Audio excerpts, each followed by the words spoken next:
মেয়েদের পেশাবের পরে পানি ব্যবহার করার পরে মোছার জন্য আলাদা কাপড় ব্যবহার করা জরুরি কিনা, কোরবানির সাথে সন্তানের আকিকা দেওয়া জায়েজ হবে কিনা, নামাজের সিজদা অবস্থায় যদি পা উঠে যায় তাহলে নামাজের কোনো সমস্যা হবে কিনা, শার্টের হাতা এবং প্যান্ট কি গুছিয়ে রেখে সালাত পড়া যাবে, আজানের সময় কিছু খেলে গুনাহ হবে কিনা, নতুন কোনো কাপড় পরে না ধুয়ে নামাজ পড়ে নামাজের কোনো ক্ষতি হবে কিনা, কোরআন কারীম যদি ভুল বশত পায়ে লাগে অথবা নিচে পড়ে যায় করণীয় কি, ভাঙা প্লেটে খাওয়া যাবে কিনা, বিতরের নামাজ কি কি সূরা দিয়ে পড়তে হয়, কোনো বাচ্চার বিছানায় প্রসাব করলে বিছানা চাদর ওয়াশ করা যায় কিন্তু জাজিম বা তোষকে পেশাব করলে ধোয়া যায় না, এক্ষেত্রে করণীয় কি, নামাজ শেষে যায় নামাজ সালাম করা কি ঠিক, দুই হাতের উপর সিজদা করলে সিজদা আদায় হবে কিনা। শেখ রোকনুজ্জামান লিখেছেন, অনেক জায়গায় বসে প্রস্রাব করার ব্যবস্থা নেই, দাঁড়িয়ে পেশাব করতে হয়, এরকম পরিবেশ আমরা কি করব।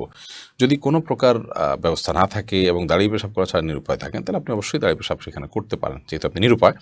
কিন্তু নিয়মিত অভ্যাস বাড়ানো সঠিক নয়, কারণ নবী করিম সাল্লাল্লাহু আলাইহি ওয়াসাল্লাম বসেই সবসময় পেশাব করতেন। তবে বিশেষ একবার তিনি দাঁড়িয়ে পেশাব করেছেন এবং সেটি কারণ ছিল এমন একটা জায়গায় তিনি গেছেন যেখানে ময়লা আবর্জনা চতুর্দিকে ফেলেছে মানুষ এবং সেখানে বসার মতো কোনো জায়গা ছিল না, সেজন্য তিনি সেখানে দাঁড়িয়ে পেশাব করেছেন। প্রজাপতি নীর এর থেকে আপনি লিখেছেন, ভাঙা প্লেটে খাওয়া যাবে কিনা, ভাঙা প্লেটে খাওয়া যাবে, কোনো অসুবিধা নেই, ভাঙা আয়নায় মাথা চেহারা দেখা যাবে সেটাতে কোনো অসুবিধা নেই।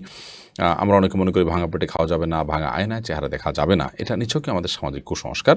ভাঙা প্লেটে ভাঙা অংশে জীবাণু থাকতে পারে, সেজন্য আপনি ওইটাতে খেলে অস্বাস্থ্যকর হতে পারে, সেটা তো আপনার একান্ত স্বাস্থ্যগত বিষয়, বাট সেটাও তো নিশ্চিত নয়। বিধায় ভাঙা প্লেটে খেলে যে গুনাহ হয়ে যাবে বা নাজায়েজ হবে এটা সেরকম নয়, এবং ভাঙা আয়নায় চেহারা দেখলে কোনো অসুবিধা হবে না। এমনি মুস্তাফিজুর রহমান আপনি লিখেছেন, কোরআন কারীম যদি ভুল বশত পায়ে লাগে অথবা নিচে পড়ে যায় করণীয় কি, ভুল বশত পায়ে লাগলে অথবা নিচে পড়ে গেলে আল্লাহর কাছে মাপ চাইতে হবে, যদি এটা অনিচ্ছাকৃত তারপরে মাপ চাই নিতে হবে, এবং সেই সাথে ভবিষ্যতে যেন এরকমটি না হয় সেজন্য সাবধানতা অবলম্বন করতে হবে। এর কারণে আপনার বিশেষ কোনো কাফারা নাই। আমরা ছোটবেলা থেকে যে সমস্ত কথা শুনে আসছি যে এর কারণে এত কেজি লবণ দিতে হবে, চাল দিতে হবে গরিবকে ইত্যাদি, এগুলো আমাদের নিজেদের মন গড়া নানান কথাবার্তা। মূলত যদি পড়ে যায় ইচ্ছাকৃত নয় বরং ভুলে পড়ে গেছে, তাহলে সেক্ষেত্রে সেটার কারণে আপনার বিশেষ কোনো করণীয় নাই, সামনে থেকে সাবধানতা অবলম্বন করতে হবে এবং যেটি হয়ে গেছে আল্লাহর কোরআনের প্রতি অনিচ্ছাকৃত তার জন্য আল্লাহর কাছে মাপ চাইতে হবে। রাসেল ভূঁইয়া আপনি লিখেছেন, কোনো বাচ্চার বিছানায় প্রসাব করলে বিছানা চাদর ওয়াশ করা যায় কিন্তু জাজিম বা তোষকে পেশাব করলে ধোয়া যায় না, এক্ষেত্রে করণীয় কি। যেই সব দ্রব্য, যে সমস্ত জিনিসপত্র, আসবাব ইত্যাদি, এগুলোতে পেশাব লাগার পর সেটা পরিষ্কার করার কোনো বই নেই, সেটা রোদ ইত্যাদি দিয়ে ওটা আলামত দূর করে ফেলতে হবে, এত বেশি রোদ দিতে হবে, এত বেশি আপনার সেটার দুর্গন্ধ দূরের উদ্যোগ করতে হবে যে সেটাতে নাপাকের কোনো আলামত বা নামলেশ নেই। তো এর মাধ্যমে সেটি পাক হয়ে যাবে। বিশেষ করে ফ্লোর, ওয়াল, গাছ, এই টাইপের অনেক কিছুই আছে যেগুলোকে ওইভাবে আসলে ধোয়া সম্ভব হয় না, তো সেগুলোতে নাপাকের আলামত যেটি আছে সেটি দূর হয়ে গেলেই সেটি ব্যবহার করা যাবে। লায়লা নূর কদর এআইডি থেকে লিখেছেন, স্বামী সিগারেট খেলে ওয়াইফের করণীয় কি, ওয়াইফে তাকে বোঝাবেন, যথাসম্ভব নিজে না পারলে অন্য কাউকে দিয়ে বোঝাবেন, আল্লাহর কাছে দোয়া করবেন, তারপর তিনি যদি ফিরে না আসেন একান্ত তার গুনাহ হবে, ওয়াইফ অন্তত দায় মুক্ত হলেন। জুলেখা খাতুন আপনি লিখেছেন, নতুন কোনো কাপড় পরে না ধুয়ে নামাজ পড়ে নামাজের কোনো ক্ষতি হবে কিনা। নতুন কোনো কাপড় পরলে সেটা ধুয়েই পড়তে হবে এমন কোনো বাধ্যবাধকতা নেই, কারণ নতুন কাপড় মানেই যে সেটা নাপাক, সেটাতে অপবিত্রতা আছে এমনটি তো নিশ্চিত নন আপনি, তাহলে এটি ধোয়াটা বাধ্যতামূলক কেন হতে যাবে। তবে হ্যাঁ, আপনারা যদি নতুন কাপড় কেনার পর দেখলেন যে সেখানে কোনো নাপাক আছে, তাহলে ওই জায়গায় সেই নাপাকটা ধোয়াটাই হলো আবশ্যক। অতএব শরীর দৃষ্টিকোণ থেকে নতুন কাপড় ধুয়ে পড়তে হবে এমন কোনো বাধ্যবাধকতা নেই। দিনের পত্রিকা আইডি থেকে আপনি লিখেছেন, বিতরের নামাজ কি কি সূরা দিয়ে পড়তে হয়। বিতরের সালাতের প্রথম রাকাতে সূরায়ে সাব্বিহিসমা রব্বিকাল আলা, দ্বিতীয় রাকাতে সূরায়ে কাফিরুন এবং তৃতীয় রাকাতে সূরা ইখলাস কুল হুয়াল্লাহ পাঠ করা, এটি সুন্নাহ। নবী করিম সাল্লাল্লাহু আলাইহি ওয়াসাল্লাম বিতরের সালাতের সচরাচর এই সূরাগুলো তেলাওয়াত করতেন, বিধায় আপনি এই সূরাগুলো তেলাওয়াত করতে পারেন। নবীজুল ইসলাম খান আপনি লিখেছেন, কোরবানির সাথে সন্তানের আকিকা দেওয়া জায়েজ হবে কিনা। কোরবানির সাথে আকিকা না দিয়ে আকিকা আলাদা দিবেন, কোরবানি আলাদা দিবেন, এটাই নিরাপদ। এবং নবী করিম সাল্লাল্লাহু আলাইহি ওয়াসাল্লাম আপনার আকিকার জন্য যে মাসনুন ওয়াক্ত নির্ধারণ করেছেন সেটি সপ্তম দিন, কোরবানির জন্য সেটার জন্য অপেক্ষা কেন করবেন। যদি কারো সপ্তম দিনটা কোরবানির দিন হয় এবং সেই দিনে গরুতে তিনি কোরবানির আকিকা একসাথে দেন, হানাফি মাযহাব অনুযায়ী হয়ে যাবে, বাট অন্যান্য উলামায়ে কেরাম অনেকে নিষেধ করেছেন। নিরাপদ মত হলো এগুলোকে আলাদা আলাদা করে দেওয়া।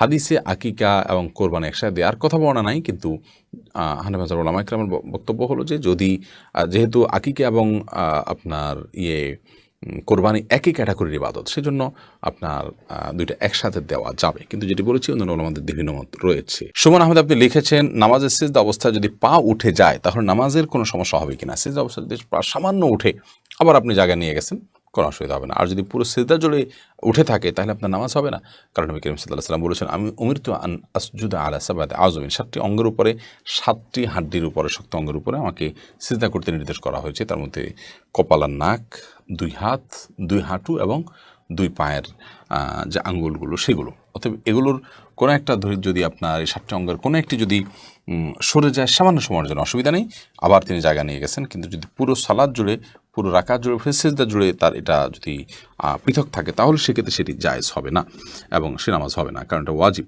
এই 7টা অঙ্গের উপরে সিজদা করা। আবু সাইদ আবদুল্লাহ আপনি লিখেছেন, শার্টের হাতা এবং প্যান্ট কি গুছিয়ে রেখে সালাদ পড়া যাবে? শার্টের হাতা এবং প্যান্ট গুছিয়ে সালাত আদায় করা মাকরুহ, নবী করিম সাল্লাল্লাহু আলাইহি ওয়াসাল্লাম নিষেধ করেছেন এটি, এই জন্য এটা ছেড়ে সালাত আদায় করতে হবে। তবে হ্যাঁ, প্যান্টের বিষয়টা হলো সেটা যদি কেউ টাকনুন নিচে পড়ে যায় সেটা থেকে বাঁচার জন্য গোছান, তাই সেটা জায়েজ আছে, কিন্তু সেটা সলাতে শুধু না বরং সবসময় এরকম রাখতে হবে। এইচ.এম. হাসান লিখেছেন, 2 হাতের উপর সিজদা করলে সিজদা আদায় হবে কিনা? সিজদা করবেন আপনি জমিনে, হাতের উপরে সিজদা করবেন না। যদি কোনো কারণে হাতের উপরে কেউ সিজদা করেন, হয়তো জমিন তার জন্য উপযোগী না বা জমিনে করার কোনো ব্যবস্থা নেই, আদায় হয়ে যাবে তার সালাত। রাইসানি আপনি লিখেছেন, আজানের সময় কিছু খেলে গুনাহ হবে কিনা? আজানের সময় কোনো কিছু খেলে কোনো গুনাহ হবে না। আমরা অনেকে মনে করি আজানের সময় কিছু খাওয়া বা পান করা যাবে না, এটা করা যাবে না, ওটা করা যাবে না। আপনি যে কোনো কাজ করতে পারেন, টয়লেটে থাকলে আপনার টয়লেটে কাজও সারতে পারেন। তবে আপনি যখন টয়লেটে নাই, পবিত্র জায়গায় আছেন বা স্বাভাবিক অবস্থা আছেন, তখন আপনি আজান শুনলে আজানের জবাব দেওয়ার চেষ্টা করবেন। এটা হলো মূল কথা। খেতে গেলে খাওয়ার ফাঁকে ফাঁকে আপনি আজানের দেওয়ার চেষ্টা করবেন, কিন্তু আজান হলে কিছু খেতে পারবেন না এমন কোনো কথা নেই। এখানে বিষয় হলো জবাব দেওয়ার চেষ্টা করবেন যদি আপনি পবিত্র জায়গায় থাকেন। বিলকিস বেগম আপনি লিখেছেন, মেয়েদের পেশাবের পরে পানি ব্যবহার করার পরে মোছার জন্য আলাদা কাপড় ব্যবহার করা জরুরি কিনা? না, আলাদা কাপড় ব্যবহার করা জরুরি না। পানি ব্যবহার করার পরে যদি নাপাক দূর হয়ে গেছে মনে হয় তাহলে সেটি যথেষ্ট, আলাদা করে কাপড় ব্যবহার করার প্রয়োজন নেই। নাহিদা ইসলাম আপনি লিখেছেন, নামাজ শেষে জায়নামাজ সালাম করা কি ঠিক? না, জায়নামাজ সালাম করার কিছু নেই। সালাম করতে হবে মানুষকে। ডানে বামে সালাম দিচ্ছেন, এরপর আর কোনো সালাম নাই। এরপরে কোনো কারোর সাথে আপনার হঠাৎ সাক্ষাৎ হয়েছে, সেই জায়গা থেকে আপনি সালাম দিতে পারেন, কিন্তু জায়নামাজকে সালাম দেওয়া এটি কোরআন সুন্নাহর কোনো নির্দেশনা নয়। এটি যদি সালাতের অংশ মনে করে কেউ, সালাত পরবর্তী করণীয় মনে করেন কেউ শরিয়া দৃষ্টিকোণ থেকে, ইসলামের দৃষ্টিকোণ থেকে, তাহলে সেটি বরং বিদআতে পর্যবেসিত হবে। ইসলামের নামে মন গড়া কোনো কিছু করলে সওয়াব হয় না, বরং আরও বিপরীতে গুনাহ হয়।